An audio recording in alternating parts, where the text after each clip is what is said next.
You're about to witness the very exciting story that will open new sight to familiar surroundings. The atomic age was born. It is a story of a city seeking new horizons in a resolute contest with great challenges.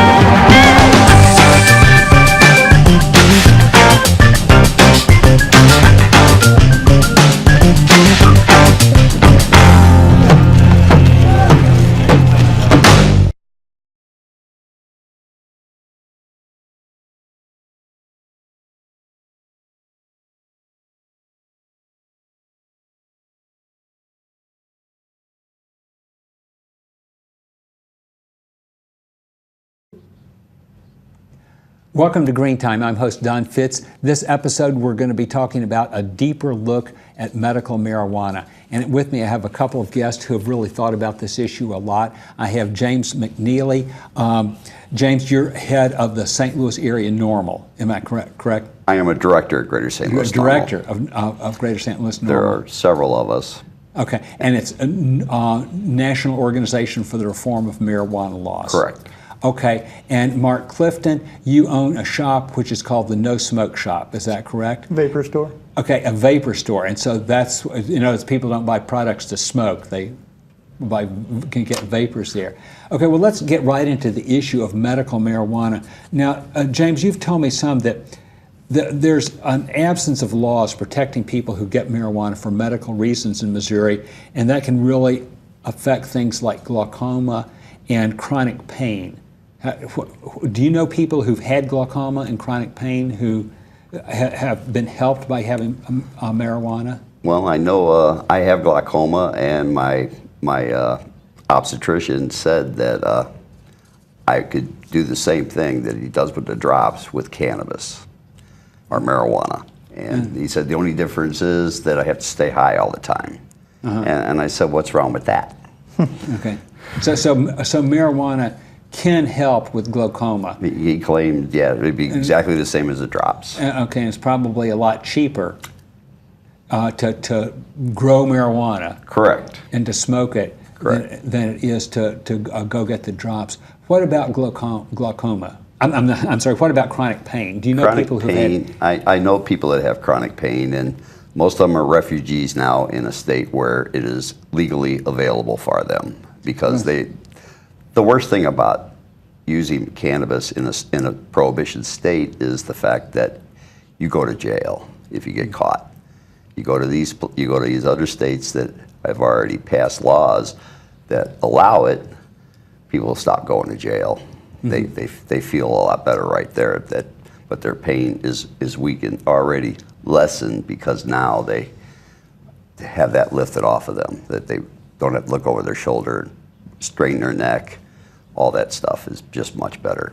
Well, chronic pain must be very difficult to live with. Must be. For people who... I'm living with chronic pain. You're living with chronic pain, and yes. so that's, you have the experience of always hurting, and so there's people who actually leave Missouri because they have the chronic pain. They need the medication. Marijuana has the best effects with the lowest negative effects. I would do marijuana if there wasn't fear of, the legal ramifications of going to jail. I used to do marijuana, and there was a lot of legal ramifications, so that's why I don't do it anymore.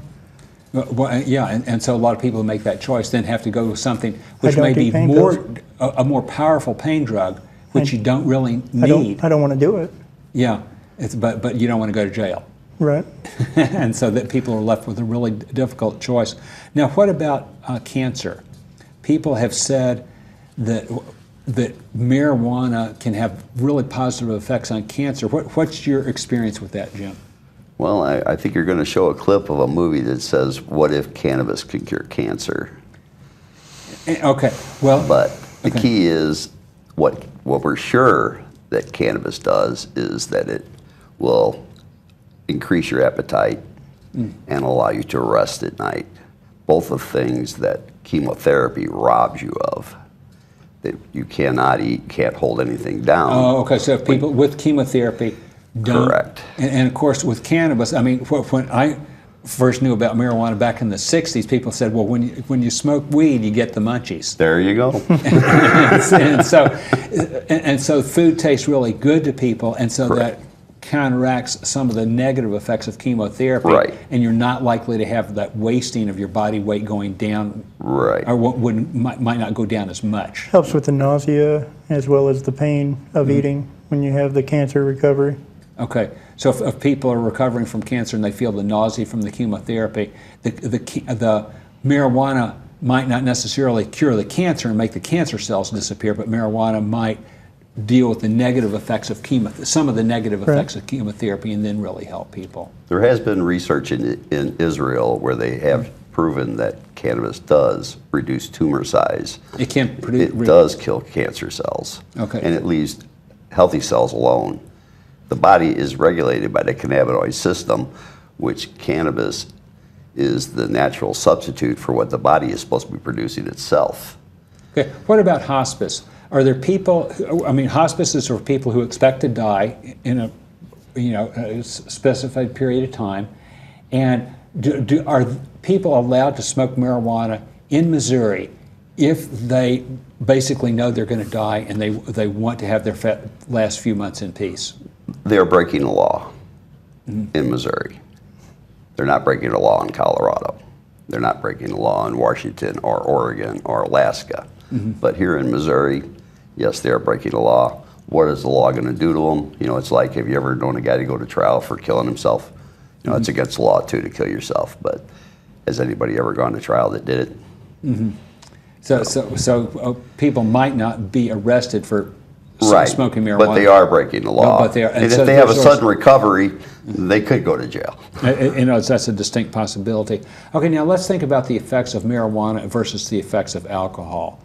Okay, in terms of, some people will both drink a lot and smoke marijuana, but a lot of people would like to get high one way or the other. So for those people who would choose one or the other, what are the long-term effects of alcohol versus long-term effects of marijuana? Well, we know the long-term effects of alcohol is going to be you're going to destroy your liver, your kidneys aren't going to work right, and there's all other kinds of things that alcohol is very... DTs, delirium tremors? Yes, yeah. Alcohol is very hard on the body, period. Whereas cannabis regulates the body. What body system does cannabis destroy? None. And so there's nobody who's ever gotten tremors, or there's nobody who's never ever had their kidney destroyed, nobody who's ever had their liver destroyed from smoking marijuana. No, matter of fact, they say the worst part about withdrawal from cannabis is you may lose a couple nights' sleep. Okay. We're going to take a break, and we will be back in just a few minutes. We're going to see a few clips from A Normal Life that gives testimonies of people who have had medical problems and deal with them partially by smoking marijuana. We'll be back in just a minute. I have inflamed bowel disease with adhesions wrapped around my bowel. So I got this bowel going like this, and then I've got these really thick spider webs that are restraining it and restricting it. I have a crippling terminal disease called pseudohypoparathyroidism. In layman's terms, my thyroid and my parathyroid work, but my body doesn't know it, so I just pee out any nutrients and vitamins that I need to survive. So I've got a laundry list of ailments, and my choices of medication were very limited. I'm not a very big girl, so they've had me on OxyContin and Georgesic morphine patches, and it just kicked my butt. I couldn't take care of myself. I couldn't live independent. I am a medical marijuana patient in an illegal state, and I just am fighting for my life, literally. I received the death sentence, but I believe I should have a choice on how I should live the rest of my life. Do I live really messed up on drugs, legal pharmaceuticals that I can't function? I'm sitting in a corner drooling. or do I search out something safer? Medical marijuana literally saved my life, and well, I'm saying it saved my life because it improved my quality of life. So, which makes my mind think, okay, you might have a shot at this. People's lives are at stake, and it's wrong to deny.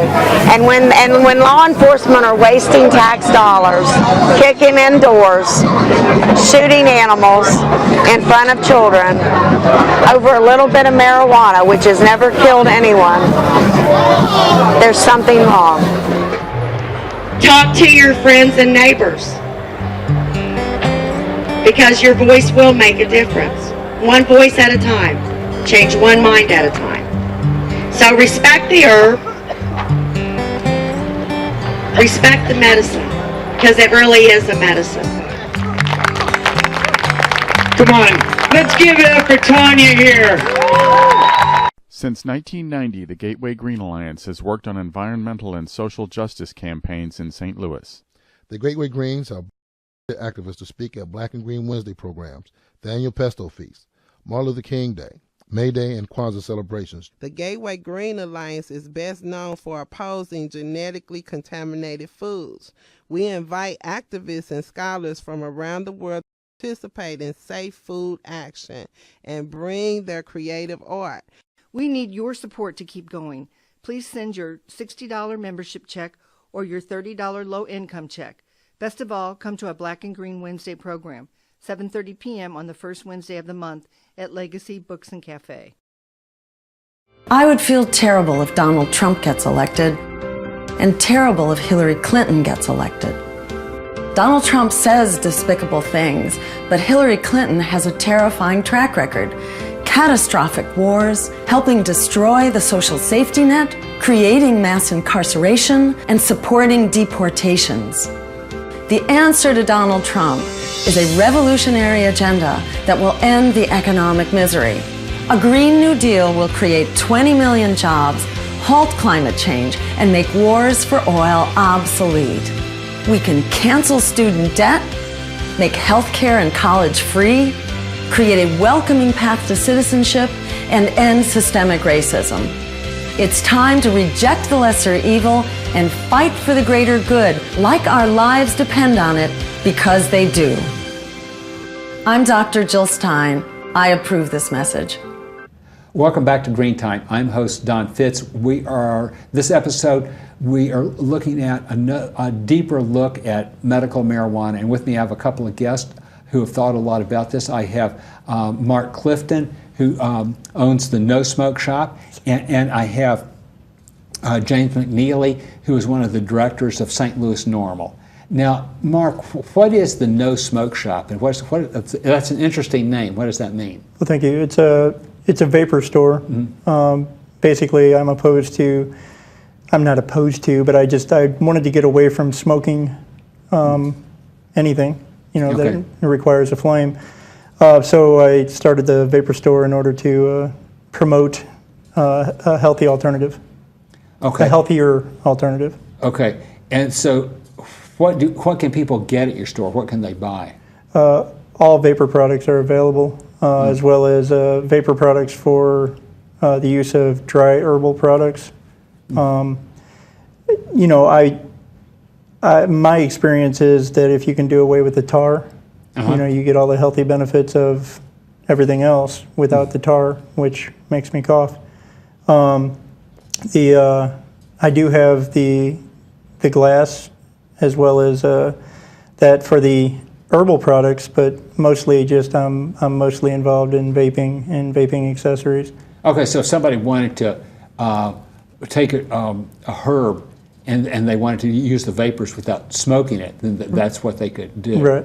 Now, do you think that can help people? Oh, yeah, absolutely. Okay, and marijuana might be one of those herbs that people might choose to be as well as the Cbd oil, which is... Now, what's CBD oil? CBD, I can't remember what it stands for. It's a cannabinoid something or another. But anyway, it's basically all the medical ingredients in marijuana without the THC. And my customers are raving about it. It's fairly expensive, but it's worth it. it has cured basically the migraines in several of my customers, as well Fantastic. as it helps me with my chronic pain so I can sleep at night. Keeps me calm. I'm kind of a high-strung guy. And I don't have to worry about urinalysis or drug test. But for those that are worried about that kind of thing, the CBD isn't going to show up on that. Great. Yeah, and also with vaping products, you know, the biggest killer, you know, in smoking tobacco is the fact that you are smoking a vegetable. And any vegetable that you smoke, you know, even if you sit in front of a campfire and watch the wood burn, you're inhaling all those cancer-causing products that is created, like arsenic, tar. There's a couple others that are even worse than that, but all those things you avoid when you don't heat it to ignition. All you're doing is heating it to release the vapor inside. Yeah, that's a good point. Okay, now let's get to one of the things that I think is important. Who are the opponents of decriminalizing marijuana for medical use or any other use? Well, the big three are the pharmaceutical industry, because you know they already know wherever marijuana has been decriminalized or even partially legalized, that the prescription drug use has gone down. And it's very cheap. It's cheaper. It's cheaper to grow your own than to go buy it from the pharmacy. You know? Right. But also the alcohol industry, it is number two, I guess, with contributing money to lobby for if drug people laws. threw seeds in their backyard and grew some marijuana plants, that would be a lot cheaper. I had a friend post on Facebook a couple days ago that he had a Budweiser bottle sitting there and he's planting caps, and he says, "You think I got a chance?" and what's the third industry? That would be the prison industry. You know, our whole court system. Everybody benefits off of the amount of people that are in trouble with the law. And cannabis is so easy to detect it, smell it. You're going to be able to drop that person, do a pee test on him, and you're going to put that person either in jail or you might, at the least, you're going to put him in drug court. And when you're in drug court, you know, they make you test clean while you're in there. And if you don't test clean, they put you in jail for that too. So people are actually put in jail in Missouri for just possessing a small amount of marijuana. Correct. Just that they have a small amount for their own usage, and they do because they tested dirty, and it could be that they ate some sesame seeds that would test dirty too. But you can't convince the drug court of that. It does test dirty. I've been in trouble for that in the past. Sesame seeds? When I was younger, yeah. Okay. Now let me ask you this. Is there a document of the United States, an official document of the United States, which do you think would be contradicted by laws prohibiting marijuana? Well, any prohibition is against the preamble of the United States, which is the pursuit of happiness. Okay. And life, liberty, and the pursuit of happiness. Right. And it's your life. As long as you're not hurting anybody else, why do you want to punish me? Okay. And so basically, the whole concept of individual liberty is contradicted. What you're saying is the cannabis prohibition is contradicted, both for enjoyment and because of life. I mean, that's not, forget the life, liberty, and pursuit of happiness. Correct. And the first part of that is life, and marijuana may actually help you live a better life. A better life. Okay, and so that's something that basically contradicts the whole spirit of the because it's in the preamble. I don't know if anybody's ever taken things to the Supreme Court based on the preamble as opposed to the Constitution, but you would think that a preamble would be a part of the document. It is definitely a part of the document. It's wrote on the same piece of hemp paper, guys. It was written on hemp paper? Yes, it was. The whole Constitution was wrote on hemp paper, which is cannabis. Right. Well, okay, let me ask you this. If somebody wanted to get in touch with NORML and work on these issues to decriminalize medical marijuana, how could they get in touch with NORML? Right now, go to the website, Greater St. Louis NORML. Okay. And is there a phone number that people can call? Okay, the phone number is 314-995-3195. Fantastic. Okay, we're going to take another break, and this time we're going to see a portion of A Normal Life, which will show some of the research which has been done on marijuana and its medical uses. We'll be back in just a minute. Part of what we're doing with Oregon NORML is trying to maximize the Oregon Medical Marijuana Act and try to help the patients that truly need the medicine. One of the things we do is we provide a cardholders meeting where twice a month we get a big room. It's called the Mount Tabor Theater, big concert venue type room, and we have 250 to 300 patients that show up twice a month, and we literally give them plants and medicine. You wonder, well, is this good for so many things? Is it too good to be true? Well, it turns out that it probably is a very basic part of our physiology. Not only do we have the endocannabinoids, our natural cannabinoids, but Dr. Meshulam's research group also found that we have cannabinoid receptors. So we have, and these name them Cb1 receptors, Cb2 receptors for where they are in the body. An example of one of the importances of this research is they've discovered why massive doses of cannabis has never killed anybody. There's not been one recorded death. And it turns out that we don't have any cannabinoid receptors, any of the Cb1 or 2 receptors in the medulla oblongata. That's the part of the brain that controls respiration and heart rate. So massive doses of many other drugs, or even not so massive doses, cause respiratory depression, cardiac suppression, and death. Massive doses of marijuana might make people fall asleep, but it doesn't cause them to stop breathing or stop their heart. I mean, we have an elaborate system, and this just adds to it. I'm fascinated. I mean, there's books on it now. I mean, and the amount of literature is just taken off. But the whole endocannabinoid system is out there now, and it's just as important as the endocrine system, neurological system, immune system, and we've ignored it all these years. It's an amazing thing that it's just newly being discovered. My name is Jody Emery, and I am married to Mark Emery, who is known to many around the world as the Prince of Pot. I met him in Vancouver, BC, when I grew up in Kamloops, up in Canada, and I was very inspired by him. I was quite drawn to his stance on cannabis and speaking truth to power, so I was very attracted to him. We fell in love in 2004, and we got married in 2006, and it's been 4 years plus that we've been together. They're online. Do they have weed too? This is a 6,000 acre hemp field. Several fields. This field goes a kilometer down the road this way and half a kilometer down the road that way. Yeah.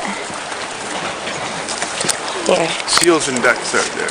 We're out at the ocean on a weekend after finishing the magazine. Roberts Creek Park. Roberts Creek. Yep. It's very beautiful. It's nice on and our point. spring equinox sex party weekend. No, it's just a celebration of Easter and... Mark Emery! In downtown Seattle, supporters of Mark Emery rallied outside a U.S. District Court as he was about to be sentenced for drug distribution. A U.S. District Judge in Washington State sentenced Canada's self-proclaimed Prince of Pot to 5 years in prison Friday. His crime, selling marijuana seeds to U.S. customers through his mail-order business. CTV News reports most of Emery's seeds ended up in the U.S., and the U.S. Attorney's Office says they were linked to illegal marijuana growing operations. I'm here at HempFest today because I'm also in Seattle to visit Mark in prison. He was extradited from Canada for selling cannabis seeds through the mail. It was a company he ran for over 10 years. He paid all his taxes on it. The government and every bit of media and the public knew what he was doing. But his mission was not to sell seeds to make money for himself. It was to make money for the movement, because when he started in 1994, he found that our enemy, the prohibitionists, have billions of dollars to spend. So he said he would sell marijuana seeds and use every dollar raised to go towards ballot initiatives, elections, medical marijuana cases, opening dispensaries, paying for rallies around the world, conferences, class action lawsuits. He contributed over 10 years approximately $4 million towards drug policy reform activities and organizations throughout Canada, the U.S. and the world. I'm a medical doctor by training and profession. I used to practice clinical medicine. Now I say I'm practicing political medicine because it's the mother of all illnesses. And we got to fix that one first. The Affordable Care Act essentially creates another level of bureaucracy and complexity, and increasingly you have these stripped-down catastrophic insurance plans, which is all that people can afford to buy. Medicare for All covers us entirely and allows us to expand coverage so that everybody's in, nobody's out, and you are fully covered, including your eyeglasses or your hearing aid, your mental health, your full reproductive health care. It takes the complexity out of health care such that it's between you and your health provider. It's no longer in the hands of a profiteering insurance executive who is picking and choosing people based on who has least cost and who is powerless.